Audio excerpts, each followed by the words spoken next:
할렐루야. 네, 우리 친구들 지금 홍해가 갈라지듯 지금 반으로 갈라져서 제 눈이 또 사팔이 될 것 같아. 조금만 가운데로 좀 옮깁시다. 네. 어차피 거기 하나 여기 하나 내 눈 안에 있어요, 여러분. 거기 하나 여기 하나 똑같아요. 네. 그렇죠. 고맙습니다. 여러분이 제 말에 따라준다는 것은 우리가 함께 관계가 있기 때문에 따라주는 거죠. 너무 고마워요. 이렇게 우리가 하나님의 말씀을 듣는 것도 마찬가지입니다. 여러분이 관계 맺고 여러분이 좋아하고 여러분이 혹 그 안에서 따르기를 편안하게 생각한다면 하나님 말씀을 들려줬을 때 우리는 따를 수 있습니다. 그런데 그 일들이 때로는 많이 어렵습니다. 왜냐하면 우리가 하나님에 대해서 때로는 모르기도 하고 때로는 존재를 잊어버리기도 하고 멀리 있기도 하기 때문에 그렇죠. 그래서 우리 가운데 그 일을 도우시는 분이 있는데 우리 지난주에 함께 말씀을 나눴어요. 그분의 이름이 뭐예요? 성으로 시작해. 성. 누구예요? 그렇지, 성령님이죠. 오늘 우리가 지난주에 그 성령님이 우리 안에 계셔서 하시는 일들에 대해서 얘기 나눴어요. 가장 중요한 것은 우리가 예수님을 나의 구주로 고백하게 하신다. 성령님이 우리 안에 오셔서 하실 수 있는 역사입니다. 여러분 사실 이 자리에 오기 싫으면 여러분 부모님이 가라 해도 오겠습니까? 부모님들이 가라 했는데요. 지금 예배드리러 가지 않는 친구들 얼마나 많습니까? 안 들어요. 요즘 친구들이 얼마나 어떤 친구들인데. 이 자리에 왔다는 것은 여러분이 그래도 그 마음에 들을만 하니까 그래도 부모님 말씀이 어떻게든 순종하는 부분들이 생기니까 또 예배하는 것이 그렇게 막 소름 끼치고 막 불편하고 괴로운 일이 아니니까 여러분 오시죠. 점점 하나님은 그 예배를 하나님께서 여러분 인도하셔서 성령님이 여러분 안에 함께 하셔서 이 예배가 기뻐지고 또 하나님을 예배하는 삶이 여러분의 삶에 가장 중요하게 자리 잡고 하나님께서 계속해서 여러분의 삶을 이끌어 가실 줄 믿습니다. 그 일은 제가 하는 게 아니라 성령님께서 하시는 일이죠. 그래서 우리는 오늘 새롭게 우리의 변호사가 되시는 성령님에 대해서 그 안에서 계시는 새로운 또 일들에 대해서 함께 더 알아가고자 합니다. 성령님과 한 주를 보내는 것이 여러분 어떤 의미인지 아십니까? 여러분 성령님 혹시 한 번이라도 생각해봤다. 한 주 살면서. 네, 쉽지 않죠. 알아요, 저도. 목사인 저도 쉽지 않은데 여러분이면 얼마나 힘들겠습니까? 그런데 여러분이 한 주간을 성령님과 보내기로 결정하고 도전하면요, 여러분의 삶이 새로워짐을 느끼게 됩니다. 여러분이 그 일들을 우리 함께 말씀을 나누면서 함께 도전했으면 좋겠는데요. 그 하나님과 성령님과 한 주를 보낸다는 것은 이런 의미입니다. 우리의 삶을 성령님의 인도하심에 맡기는 거예요. 이 맡긴다는 것은요, 우리가 단순히 그냥 책임지세요라는 것에 그치지 않고 그분의 원하는 것을 맞추어 산다는 걸 얘기해요. 그 이때 가장 힘든 것 중에 하나가 뭐냐, 여러분의 감정의 상태가 어려울 때입니다. 여러분의 감정의 상태가 어려울 때 우리의 감정은 우리를 어떻게 강요합니까? 그 감정에 똑같이 반응하라고. 짜증이 나면 짜증을 내고요. 화가 나면 화가 나고요. 우울하면 우울함 가운데 우리 행동과 생각과 삶을 지배하라고, 그대로 하라고 이야기하죠. 근데 성령님은 그렇게 하지 않는다는 거예요. 성령님께 맡긴다는 것은 우리가 짜증이 날 때 짜증 내지 않고, 우리가 화가 날 때 화를 내지 않고, 우울할 때 우울해하지 않을 수 있도록 우리 성령님은 우리에게 끊임없이 말씀하시는데 그거에 맞추어 내 생각과 마음을 바꾸려고 도전하는 것, 그것이 바로 맡긴다라는 의미인 것이죠. 왜 어떻게 해서 우리 안에 그런 일들이 일어나는가? 오늘 그 말씀을 함께 나누고자 합니다. 특별히 이제 변호사라는 우리 어떤 사회적인 직업에 대한 것을 좀 이렇게 빗대어서 오늘 성령님을 함께 소개하고자 하는데요. 여러분 변호사가 하는 일이 뭔가요? 변호사가 하는 일. 뭐 당연히 변호사는 변호하는 일을 하죠. 근데 변호사가 언제 변호를 합니까? 언제 필요합니까? 여러분 생각하는 변호사가 언제 많이 들려요? 어디서 제일 많이 발견할 수 있어요? 법정에서 봤는데 이 변호사는 무슨 일을 하는 사람이에요? 법정에 선 사람의 대신해서 그 사람의 그 대변을 하여 변호해주는 역할을 하는 사람이죠. 특별히 법에 대해서 정통하게 알고 있어서 이 법에 대해서 때로는 가해자의 변호이면 어떻게 해요? 가해자가 덜 죄의 그 무게를 덜 지게끔 하려고, 또 피해자이면 피해를 받은 사람이면 정말 이 사람이 얼마나 큰 피해를 받는지를 알려주기 위해서, 알게 하기 위해서 이 변호사를 선임해서, 내가 잘 못하니까, 우리는 법에 대해서 잘 모르니까 그 일들을 대신해 준다는 거죠. 조금 더 구체적으로 알면요, 변호라는 것은요, 남을 위하여 변명하고 감싸고 돕는 것이라는 뜻입니다. 그래서 상대방의 편에 서서 대변인이 되는 거예요. 그래서 이 대변인이 되기 위해 변호사가 그냥 대충 듣고서 그러면 이렇게 하면 되겠네요 하지 않고요, 변호사는 정말 꼼꼼하게 그 상황을 경찰처럼, 검사처럼 그 상황을 분석하고 판단하고요, 그리고 그뿐만 아니라 그런 행동을 하게 된 원인까지 다 찾습니다. 그래서 우리는 영화나 드라마를 보면 검사나 검사나 경찰보다 더 열심히 뛰는 변호사들을 보게 되죠. 위험한 순간에 막 들어가서 그 일들을 막 경험하게 되는, 사건의 현장에 나가는 그런 변호사들의 모습도 보게 되죠. 그러면 이 사람들이 이 변호를 하는 상황 가운데 나가면서 이 사람을 위해 돕는 일을 감당합니다. 이 비슷한 의미로 보증이라는 것이 있는데요. 이 보증이라는 단어는 또 한번 같이 알아봤으면 좋겠어요. 이 보증은 어떤 사물에 대해서 책임지고 틀림이 없음을 증명하는 거예요.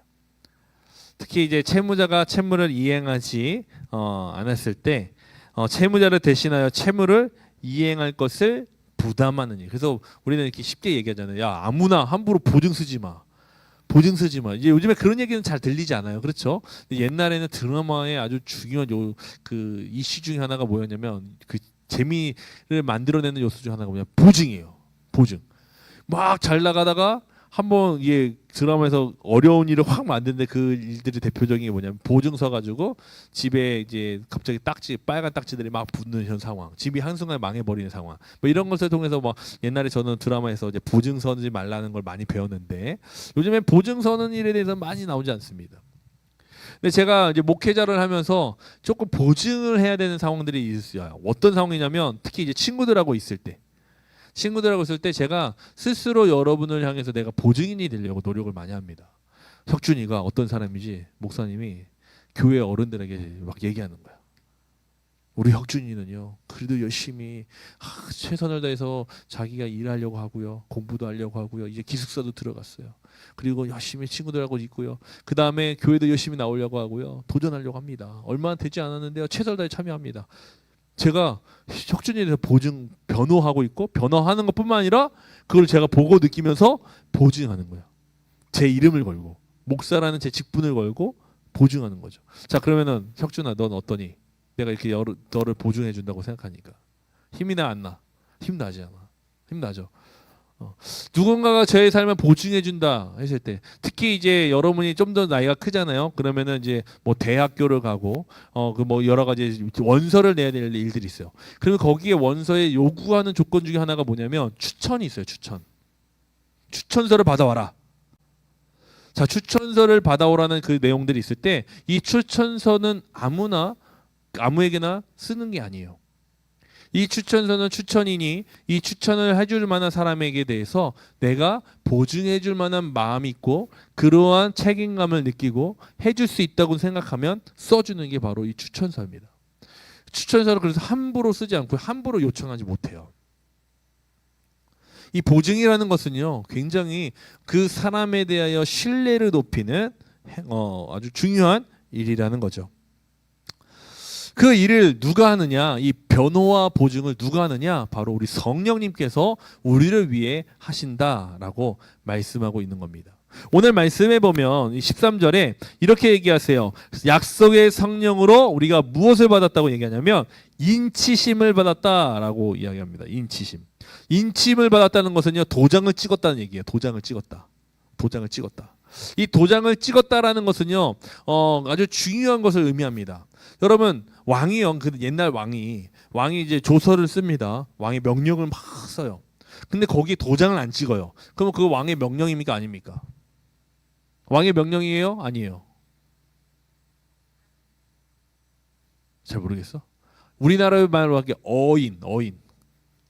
그 옥새라고 할게. 옥새 있죠. 우리나라에도 왕들이 갖고 있었던 옥새가 있어요. 그거를 도장을 땅 찍어야 진짜 효력이 생겨요. 그 옥새를 찍지 않으면요, 그 아무리 좋은 내용이고 왕이 말해서도 그것이 진행되지 않습니다. 이 인치다라는 것은요, 확증되고 그것을 도장 찍음으로 인해서 그렇게 완전히 결론이 난 거예요.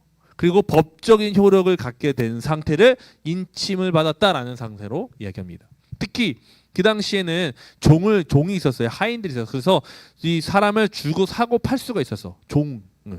그 종을 내가 사요. 뭐 내가 30달란트 뭐 10데나리온 뭐 이렇게 값을 주고 사요.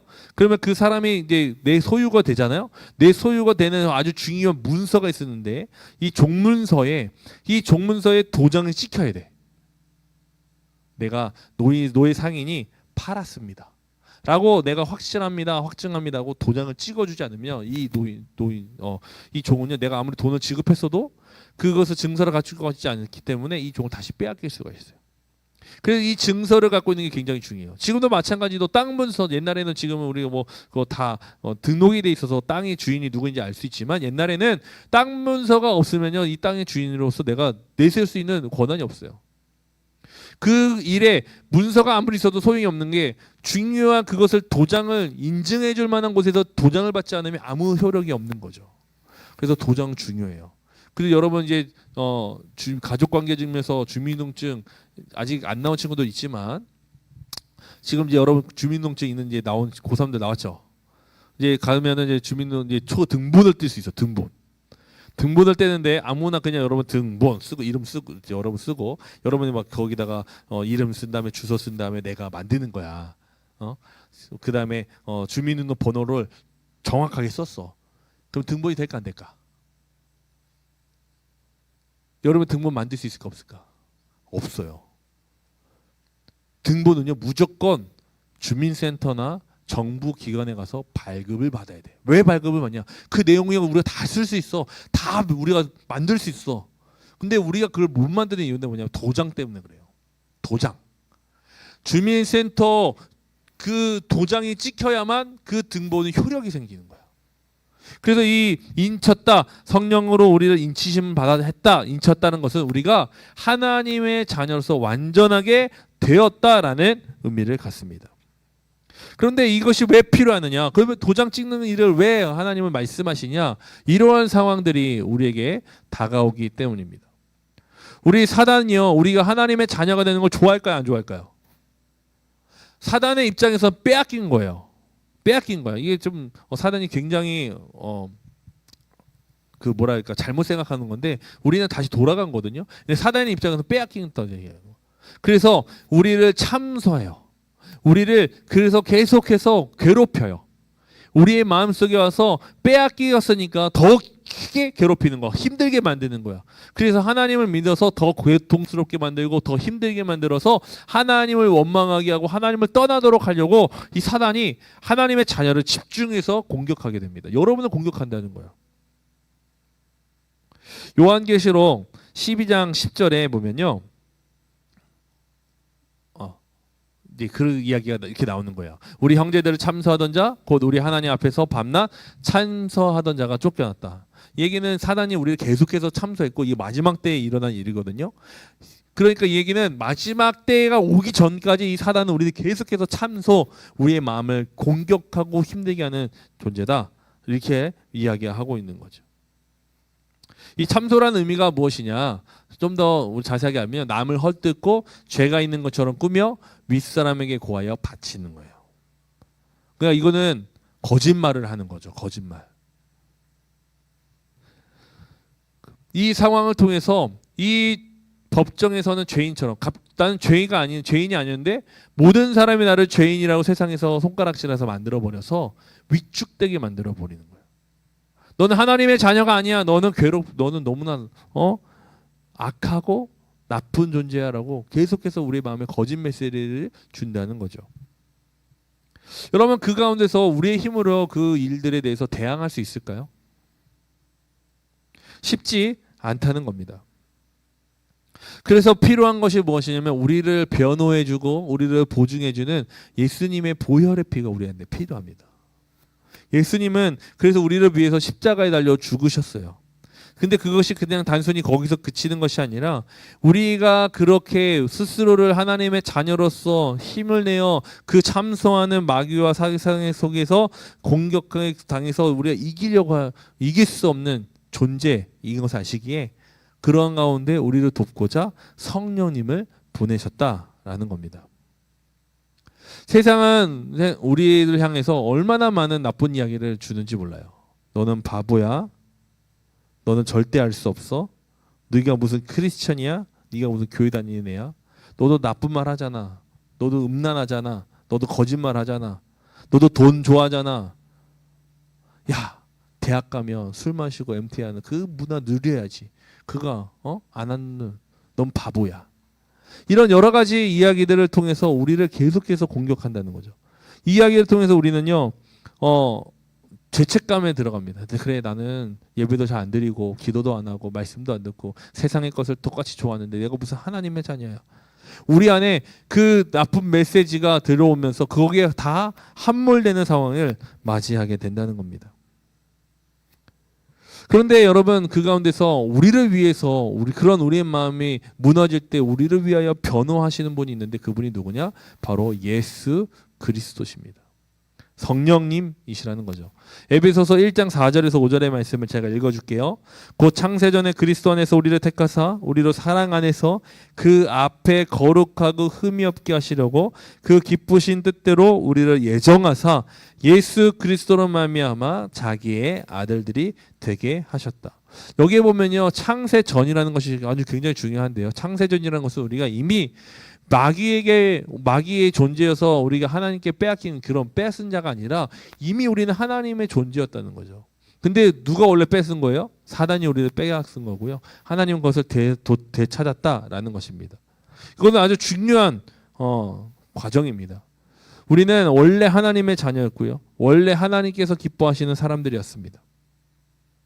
그런데 참소하는 자 마귀로 인하여 우리가 그 안에서 잘못된 생각을 품게 되었다는 거죠. 에베소서 1장 7절에 보면 이렇게 얘기합니다. 우리는 그리스도 안에서 그의 은혜의 풍성함을 따라 그 피로 말미암아 속량 곧 죄사함을 받았느니라. 아멘. 여러분, 하나님은 여러분을 향하여 불편한 세상의 이야기가 참소하는 여러분을 거짓되게 공격하는 그 이야기 속에서 하나님은 다른 이야기를 하십니다. 아니야, 나는 너희를 속량했어. 너희는 더 이상 죄인이 아니야. 너희는 더 이상 죽을 사람이 아니야. 고통스러워할 사람이 아니야. 라고 하나님께서 계속해서 말씀하는 것입니다. 우리는 하나님으로부터 기업을 받은 사람들이에요. 천국에 이르기까지 하나님께서 함께하고 도와주겠다고 말씀한 사람들입니다. 그 성령님이 여러분 안에 있어서 여러분의 생각과 여러분의 마음을 지켜주고 계십니다. 어떻게 해요? 변호해 주세요. 보증해 주세요. 너희는 무너질 수 있어. 너희의 그 안에 죄책감과 수치감이 우리를 짓누를 때에 아니야. 내가 십자가에서 너의 삶을 보증했어. 내가 너의 신분을 너희가 하나님의 자녀임을 내가 그 십자가에서 내가 보증했어 라고 말씀하시고 우리를 향해서 변호해 주십니다. 이 사람은 더 이상 그 사람이 아닙니다. 이 사람은 구원 가운데 나아가는 사람입니다. 하나님이 우리의 향하여 들려지는 그 나쁜 메시지를 향해 방어해 주시고 말씀해 주신다는 거죠. 여러분의 마음이 힘들고 어려울 때 여러분 마음속에 새로운 마음을 주시는 분이 누구시냐? 바로 성령님이라는 거예요. 여러분이 그 마음에 무너지지 않도록, 여러분이 그 안에서 쓰러지지 않도록 성령님이 여러분을 향해 계속해서 말씀해 주십니다. 그것을 향해서 뭐라고 얘기하냐면요. 따라해 봅시다. 구원의 확신. 구원의 확신. 여러분, 이 구원의 확신은 다른 게 아니에요. 내가 하나님의 자녀라는 사실을 날마다 성령 안에서 확인하는 거예요. 여러분 그 한 번 확인했다고 우리 마음이 흔들리지 않을 수 있냐? 그게 아니라는 거죠. 우리는 어느 순간부터 매일 그 세상의 일을 하면서 그 안에서 흔들릴 수밖에 없습니다. 하지만 우리가 인침받은 사람임을 기억하십시오. 성령님이 여러분에게 기억하게 하실 줄 믿습니다. 마지막으로 빌립보서 우리 함께 우리의 마음을 붙드시고 또 우리를 세우시는 이유에 대해 이야기를 함께 나누고 말씀을 정리하려고 합니다. 여러분, 하나님은 우리의 마음을 붙드실까요? 하나님은 왜 우리의 마음을 다시 돌이키게 하시고 세워 주시는 걸까요? 단 한 가지입니다. 사랑 때문입니다. 사랑. 여러분을 사랑하시기 때문에, 여러분이 하나님의 사랑받는 자녀가 되기 때문에 하나님은 돈을 받지 않고 보수받지 않고 그 일들을 날마다 하십니다. 여러분 생각해 보십시오. 여러분의 부모님이 여러분을 향하여 야, 너 지금까지 10번 이 잘못했는데 11번째야. 난 더 이상 너를 용납할 수 없어. 너는 내 자녀가 아니야. 너 나가. 하는 부모 있습니까? 없습니까? 부모님들이 그렇게 하십니까? 안 하십니까? 여러분이 10번을 잘못해도 20번을 잘못해도 30번을 잘못해도 물론 그 잘못이 반복될 때마다 부모님의 언성이 높아지고 여러분을 향하는 그런 어떤 가르침의 그 태도가 더 위협적이고 강해질 수는 있어요. 하지만 여러분을 향해 난 너를 절대 이제 못 받아들이겠어. 난 너를 포기할 거야 라고 얘기하는 부모님은 없습니다. 하나님도 마찬가지라는 거예요. 하나님도 예수님도 성령님도 여러분을 절대 포기하지 않으십니다. 왜냐하면 여러분을 사랑하기 때문에, 부모님보다 여러분을 더 사랑하시기 때문에 여러분이 스스로 고통스러워하고 좌절하고 수치심 가운데 죄책감 가운데 우울함 가운데 무너져 있는 모습을 절대 그냥 내버려 두실 수가 없어요. 그래서 여러분에게 이야기합니다. 너는 나에게 최고야. 세상이 뭐라 얘기해도 너는 그런 사람이 아니야. 너는 이미 그런 사람이 아니야. 내가 다 바꿔놨어. 여러분의 이 옷에 이미 세상의 가치를 매길 수 없는 놀라운 아주 명품이 여러분 삶에 입혀졌어요. 여러분은 이미 아주 고급스러운 차를 타고 다니고 있어요. 그런데 내가 아무리 좋은 명품의 옷을 입고 아무리 좋은 명품의 차를 타도 나는 쓸모없어. 나는 할 수 있는 게 없어. 나는 이거밖에 안 돼. 라고 생각하며 살아간다면 무슨 소용이 있겠습니까? 그래서 하나님은 여러분의 마음을 만지십니다.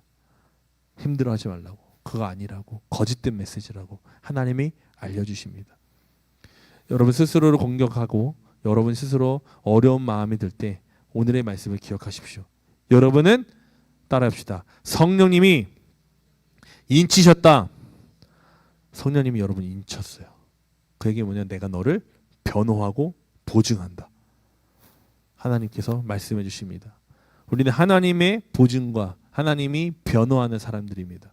그대로 우리 함께 우리의 삶을 믿음으로 도전해서 정말 하나님의 사람답게, 기쁨의 자녀답게, 빛의 자녀답게 살아가는 주님의 자녀들이 되기를 간절히 소망합니다. 축복합니다. 아멘. 우리 함께 이 시간 우리 함께 찬양하고 기도하기 원하는데요. 우리 헌금도 이 시간 같이 했으면 좋겠습니다. 오늘 헌금위원이 우리 도연이에요. 우리 그 사랑 우리 함께 불렀던 찬양 자리에 앉아서 찬양하면서 기도하겠습니다. 때로는 우리가 하나님의 사랑을 알지 못할 때가 있습니다. 또 하나님의 사랑을 관심 없게 여길 때가 있습니다. 하지만 여러분 하나님의 사랑이 필요할 때가 분명히 옵니다. 왜냐하면 우리의 삶은요 항상 평탄하지 않거든요. 여러분 삶에 정말 필요한 그 순간은 언제냐? 여러분이 스스로를 공격하고 여러분이 괴로워하고 우울감에 앉아 있을 때, 소망과 희망이 보이지 않을 그때인 줄 믿습니다. 여러분 이 시간 그 하나님의 그때 하나님께서 우리를 얼마나 사랑하시는지를 깨달을 수 있도록 오늘 하나님의 사랑 앞에 도전해 봅시다. 여러분을 향하여 정말 인치시고 여러분을 포기하지 않으셔서 여러분을 보증하시며 여러분을 변호하시는 그 성령님의 음성을 여러분이 들었으면 좋겠습니다. 너는 나의 사랑하는 사람이야. 세상의 그 어떤 말도 너를 향한 말이 될 수 없어. 너는 나의 가장 귀한 사람이야. 우리 함께 그 사랑을 함께 깨닫기를 소망하며 함께